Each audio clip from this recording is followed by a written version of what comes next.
তো অনেক ক্ষেত্রে দেখতে পাওয়া যায় যে অনেক স্টুডেন্টকে দেখতে পাওয়া যায় যে উচ্চ মাধ্যমিক দিয়েছে, উচ্চ মাধ্যমিক দেওয়ার পর তারা কোন লাইনে যাবে, মানে যে কোনো একজন মানুষের যে কেরিয়ার যে গঠন হয় সেই উচ্চ মাধ্যমিকের পর থেকে, মানে তারা কোন লাইনে যাবে, কেউ ইঞ্জিনিয়ার পড়বে না ডাক্তার পড়বে না কম্পিটিটিভ এক্সামের দিকে যাবে, তো তারা সেই সিচুয়েশনে কী ডিসাইড করবে। মানে সামনেই এখন উচ্চ মাধ্যমিক পরীক্ষা হচ্ছে, তারপর মানে পরীক্ষা শেষ হয়েছে, তারপর তারা রেজাল্ট বেরোবে, তারপর তারা কোন দিকে গেলে ভালো হবে বা কীভাবে তারা প্রিপারেশনটা দিবে। এক্ষেত্রে আমার একটা বলার আছে যে একটি ছাত্র সে মূলত হচ্ছে কোন দিকে যাবে সেটা মোটামুটি তার ক্লাস 7-8-এর থেকেই বোঝা যায়। যদি সেই মানে তার মনে হয় যে কেরিয়ার ওরিয়েন্টেড হয় কোনো ছাত্র, প্রথমত তার মানসিকতা তো ঠিক করতে হবে, যেটা আপনাকে একটু আগেই বললাম যে আমাকে এগোতে হবে, জীবনে কিছু করতে হবে। জীবনে কিছু করতে গেলে তাকে তার চলার পথটাকে ঠিক করতে গেলে তাকে আরো শক্তিশালী হতে হবে, সেটা মানসিকভাবে শক্তিশালী হতে হবে। তো সেক্ষেত্রে একটি ছাত্র ক্লাস মূলত 8 থেকেই ধরা যেতে পারে সে তার পরিবর্তন জীবনে আনবে, আমূল একটা পরিবর্তন। তো ক্লাস 8-এর পর থেকে সে যদি অঙ্কের প্রতি তার একটা ন্যাক থাকে, তো সে যদি এগিয়ে চলে বা অন্যান্য বিষয়ের প্রতি তার একটা যদি সম্যক ধারণা থাকে, সে যদি এগোতে থাকে, তার একটা মনের মধ্যে একটা মননে একটা সিদ্ধান্ত চলেই আসে।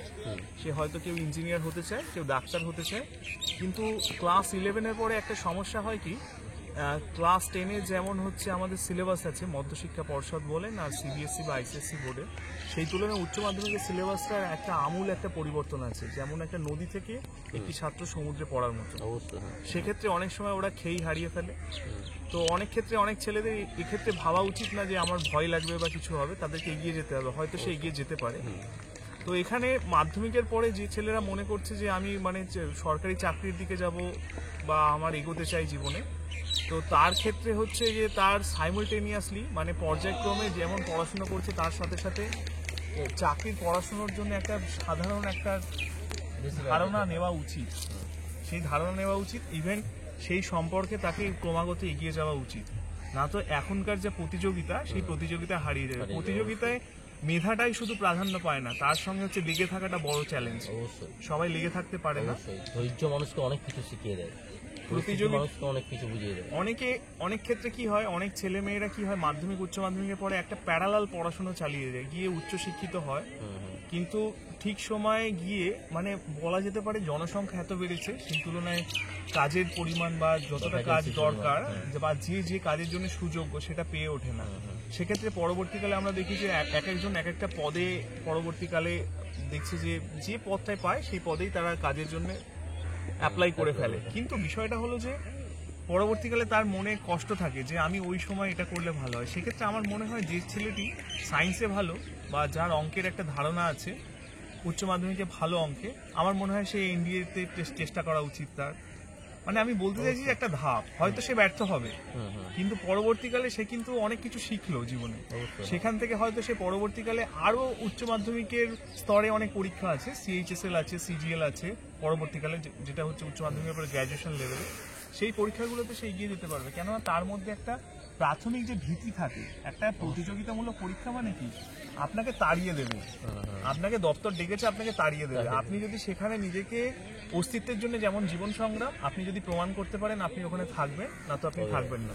তাই জন্য আপনাকে কি করতে হবে, মূলত সুযোগ্য করে তুলতে হবে। এটা একটা জাস্ট উদাহরণ দিচ্ছি।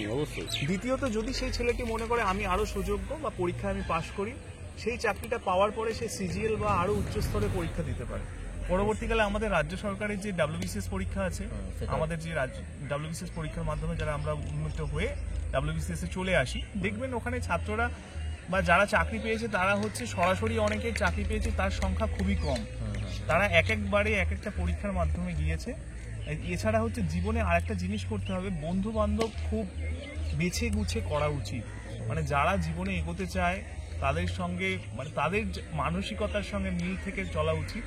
সবসময় মাথায় রাখতে হবে নিজের বাবা মা, নিজের পরিবার, তার একটা সম্মান আছে, সেই সম্মানটাকে প্রত্যেকটা মুহূর্তে বজায় রেখে নিজের সমাজে সমৃদ্ধ করার জন্য। এছাড়া একটা বিষয় হলো যে সামাজিকভাবে নিজেকে প্রতিষ্ঠিত করার জন্য তাকে এই যে ক্লাস 12-এর পর থেকে আর কলেজ পর্যন্ত এই যে সময়টা, তাকে ভাবতে হবে যে আমি কলেজ পাশ করে প্রিপারেশন করবো, সেটা করলে হবে না।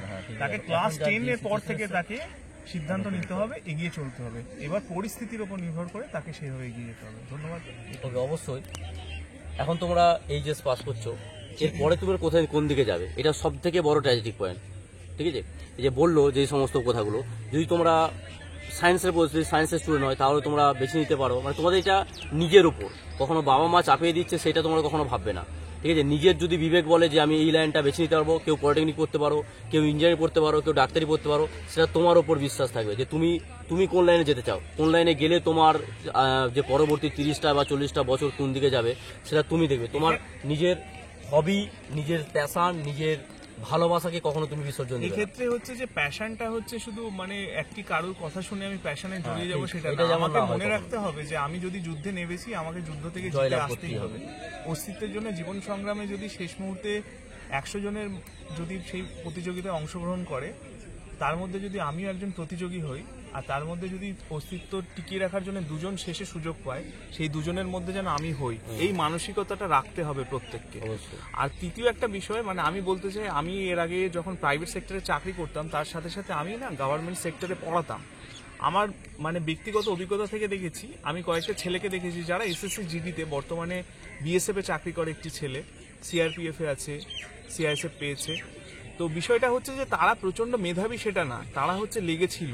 অবশ্যই। এছাড়া আমি অনেককে দেখেছি তারা যথেষ্ট মেধাবী ছেলে, প্রত্যেকটা যে সময় তাদের প্রকৃতপক্ষে যে শিক্ষাটা দরকার, গাইডেন্সের অভাব বা ঠিক সময় ঠিকভাবে না চলার জন্য তারা এগিয়ে যেতে পারেনি। সেক্ষেত্রে যদি মনে হয় যে গাইডেন্স সংক্রান্ত কোনো সহযোগিতার প্রয়োজন আছে, আমাদের বিশ্বজিৎ সাঁতরার সঙ্গে যোগাযোগ করতে পারেন। তাছাড়া হচ্ছে আমরা প্রত্যেকেই আছি, আমরা চেষ্টা করব যে সমাজকে উন্নত করার জন্য যত রকম সহযোগিতা করার আমরা চেষ্টা করব। আর আপনাদের ছাত্রদের মধ্যেও একটা নিজের প্রবণতা থাকা উচিত, গেম খেলা, সোশ্যাল মিডিয়ায় বেশি সময় অতিবাহিত করা, এগুলো করার প্রয়োজন নেই। একটা জিনিস মনে হয় যে একটি ছাত্র বা একটি মানুষ যখন পৃথিবীতে এসেছে, তার জন্যে প্রকৃতি একটা হচ্ছে সময় বরাদ্দ করে দিয়েছে। সেই সময়ের মধ্যে আপনি যদি ভালো কাজ করতে পারেন, আপনি সমাজে ভালো থাকবেন। খারাপ কাজ করতে পারলে সমাজ থেকে আপনি হারিয়ে যাবেন। মাঝখানে আপনাকে কেউ মনে রাখবে না, আপনার ভালো কাজটাই মনে রাখবে।